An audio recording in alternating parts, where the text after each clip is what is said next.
আসসালামু আলাইকুম। সবাইকে সিদ্ধ সকালের শুভেচ্ছা।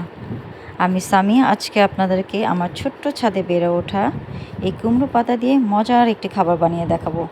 গ্রাম অঞ্চলের রান্না, চাইলে ভাতের সাথেও খেতে পারেন, আবার নাস্তা হিসেবেও বেশ জমে যাবে। লতানো কুমড়ো গাছ থেকে আমি দেখে শুনে কিছু পাতা ছিঁড়ে নিয়েছি। 6টা পাতা নিয়েছি। খুব বেশি কচি পাতাও না, আবার বুড়ো পাতাও না। বুড়ো পাতা হলে একটি আশ্বাস ভাব হবে, আবার কচি পাতা না হয়ে মাঝারি পাতা হলে সাইজেও বড় হবে একটু, আবার খেতেও ভালো লাগবে। এরপর পাতাগুলো থেকে আঁশগুলো ছাড়িয়ে নিয়ে খুব ভালোভাবে পরিষ্কার করে নেব।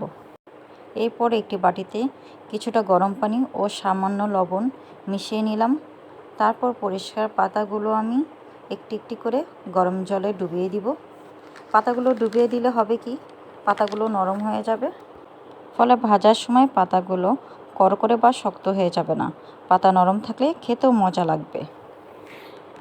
গরম জলে পাতা ভিজতে থাকুক, চলুন আমরা একটা ডাল বাটা রেডি করি। এখানে আমি একটি বাটিতে 1/4 কাপ ডাল নিয়েছি, আর নিয়েছি 1/4 কাপ চাল। আপনি চাইলে 2 রকমের ডালও নিতে পারেন, আমি একরকমই ডাল নিয়েছি। তারপর আমি এগুলো খুব ভালোভাবে পরিষ্কার করে নিয়ে 2-3 ঘন্টার জন্য ভিজিয়ে রাখবো, তাহলে চাল ডালগুলো ফুলে উঠবে। তারপর এটি বেটে নিতে হবে। বাটার আগে আমি এতে একটি মাঝারি সাইজের পেঁয়াজ দিব, 2টো মরিচ দেব, আর সাথে আমি একটি রসুনের পিস দিয়ে দিব। এগুলো আমি ব্লেন্ডারে করে নেব, আপনারা চাইলে এটি পাটায়ও বেটে নিতে পারেন। বাটা হয়ে গেলে এতে আমি 1/2 চা চামচ জিরা গুঁড়ো দিয়ে দিচ্ছি পরিমাণ মতো লবণ, 1/2 চা চামচ আদা পেস্ট, সামান্য মরিচের গুঁড়ো, সামান্য হলুদ গুঁড়ো। তারপর সবগুলো উপকরণ আমি খুব ভালোভাবে মেখে নিতে হবে।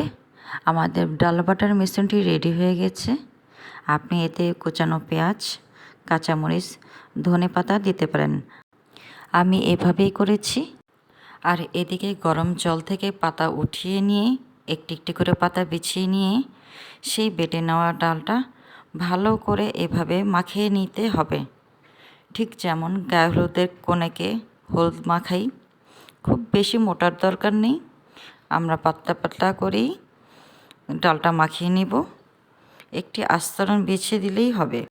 তারপর আপনার পছন্দ মতো যেভাবে ভালো লাগে ভাজ করতে থাকবেন। আর যেখানে ডাল বাটা নেই সেখানে ডাল বাটা দিয়ে ভালোভাবে মাখিয়ে দিতে হবে। এভাবে সম্পূর্ণ পাতাটাতে আমি ডাল বাটাগুলো খুব ভালোভাবে মাখিয়ে দেব আলতো হাতে। ডাল বাটাটা যাতে পাতাতে খুব ভালোভাবে লেগে যায় সেদিকে খেয়াল করতে হবে। ডাল বাটাটা যত ভালোভাবে লাগবে খাওয়ার সময় কিন্তু আমার তত ভালো লাগবে। এভাবে আমি পাতাগুলো ভাজ করতে থাকব। ডাল বাটার কারণে কিন্তু আপনার পাতার ভাঁজগুলো খুলে যাবে না।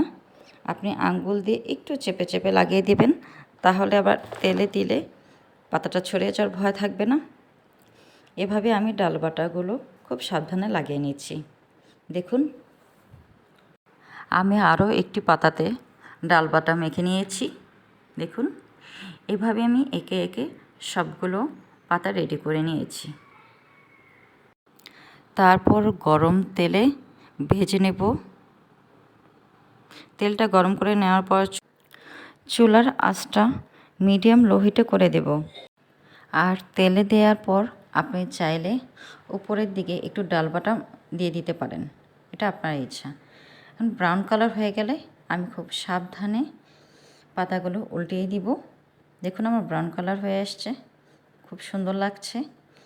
আমি চুলার আঁচটা মিডিয়ামেই রাখবো, খুব বেশি বাড়িয়ে দিলে হবে কি ভিতরে কাঁচা থেকে যেতে পারে।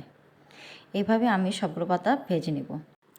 ভাজা হয়ে গেলে এইবার তুলে পরিবেশন করুন। দেখতে অনেক সুন্দর না? খেতেও কিন্তু খুবই মজার। গরম ঠান্ডা দুভাবেই ভালো লাগে, এমনিতে খান আর ভাতের সাথে খান। এবার খাবারের পালা, আসুন ট্রাই করি। ভীষণ মজা হয়েছে। আপনাদেরও যদি আমার রেসিপিটি ভালো লেগে থাকে বাসায় অবশ্যই ট্রাই করবেন আর আমাকে কমেন্ট করে জানাবেন। আল্লাহ হাফেজ।